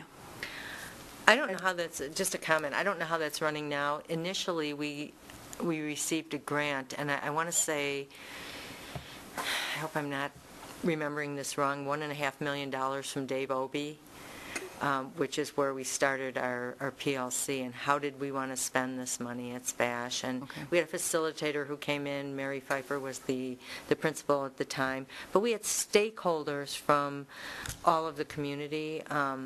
I have to say, it was pretty much one of the best committees I ever served on, because all partners were equal. It didn't matter, and it was just very, very positive and productive. A lot of discussion. You always felt like, you really understood what was going on in the school because of the representation. I don't know what's going on now, because I haven't been on in a number of years, but I would, if you have an interest in what's going on in the high school, it's a great committee. It's really a great committee, so. And I know John will just keep it going, wherever he is. Do we have anyone at this point that is interested in serving on that? I'm happy to do it if no one else would like it. I just am already on something, so. But that's kind of what I was thinking is, I was thinking I'd really like to do that, but I'm feeling stretched a little thin already. I'll be glad to take the IT for me. If you want to. If you want to stay on that one, though, I'm more than happy to. If you can't make it, I'd fill in with you or something. Trish, I think you'd like the PLC. I don't know what it is, but if it was like that. Yeah, I'll do that. Is that okay? Yeah, If absolutely. Trish, okay, so Trish will do yeah, I'm sorry. the I'm taking that from you. PLC, and Give it to Sam, then I'm hearing you'll do the I'll do the- technology? Yeah. Okay. And then we have Angel as the WASB delegate legislative liaison.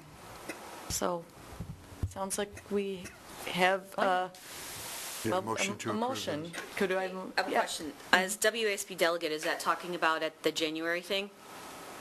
No.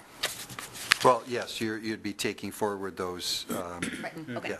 Yeah. Gotcha. You'd be the legislative liaison too, so you'd be reporting to us each. Call it purgatory. Well, at least you know where it is. Do people feel comfortable enough? Okay, and could I have a motion to approve those board membership on temporary and district committees, councils? Okay, I got it. Trish and Sam were motion and second. Any further discussion? Okay, it's your chance to kind of rethink. Going once, going twice. All right, we'll have Amy call the roll. Scott? Yes. Ms. Totten? Yes. Ms. Baker? Yes. Mr. Ebel? Yes. Ms. Erler? Yes. Ms. Faxon? Yes. Mr. Levin? Yes. Ms. Rano? Yes. Motion carries 8-0. Okay, and we'll move on to G3, approval of citizen membership on standing committees. The chairs of the committees met this past week. I first want to say that we had 23. We had 23 incredible applications for our committees this year, and that is just amazing. So I know the committee chairs met and had a very difficult decision in front of them. They have provided a proposed slate For the Business Services Committee, it would be Susan Crotto and Dan Wiest. For Educational Services, it would be Barb Portson and Leslie Russick. For Policy and Legislation, it would be Daniel Contos and Jerry McGinley. That is what they're proposing for the next year for those committees. I will be sending all of our applicants a handwritten thank you for applying, and also asking them to allow us to keep their application here, because as I said, we're going to be looking to populate this long-range task force implementation committee. That's one we know we're going to be moving forward on, and I'm sure we'll be having others come up during the course of the year that I know the committee chairs really want us to reach out to the people that applied, because we had some just really qualified candidates for this year. So, can I ask one question? Mm-hmm. Did Mr. Covey put his name in for any of the committees? Yes. Mm-hmm. Yes, he did. Okay. So that's what we have from the, as I said, it's from the committee chairs. I guess I'm looking for a motion. I will move to approve the slate of candidates, citizen candidates for the 15-16 standing committees as presented. Do I have a second? Second. Second. Okay. Any discussion, comments? Just, Meg, I'd like to make a comment too. Having been on the board as long as I have, I don't think I've ever seen that many applications come forward. I just want to thank every single person who put their name in. It was really kind of a difficult decision, and I know that we'll be keeping those names in a pool, and I know with all the initiatives that are coming up, there will be a number of times where we will need community members to come forward. Those members who put their names forward for the committees will absolutely be considered. So I just want to thank everyone. I know it's not always easy to put yourself out there, but we really, the chairs, I think, really appreciated it. We were a little dumbfounded, I think, at how many people, just wonderful applications. So I just wanted to thank them. I do also want to note that a few of the people that are being proposed were served on committees this past year. This past year was a little bit of an aberration in that the committees weren't populated with citizen members until, I believe, August. Was it August or September? So for a number of those members, it's the first time that they had applied, and they really didn't get their year. They got quite a bit less than a year. And I think that was one of the other considerations that the committee chairs took into account again for this year because of that new unique situation last year. So, Yeah, Trish, did you? I'll just second what Chris said. It was, shocking, stunning, wonderful. It was shocking and stunning in a wonderful way how many citizens we had apply, and such qualified people applied. Really made it difficult. Actually, we spent a lot of time talking about whether we should change the policy to allow for 3 people, and finally came to the conclusion that would be just really too difficult to do. But it was a wonderful problem to have, and so I guess I just want to say thank you to our citizens that applied, and hopefully will be able to use their time and talents in various ad hoc committees. And one other addition, for all of the people who applied, the committee meetings are open to the public.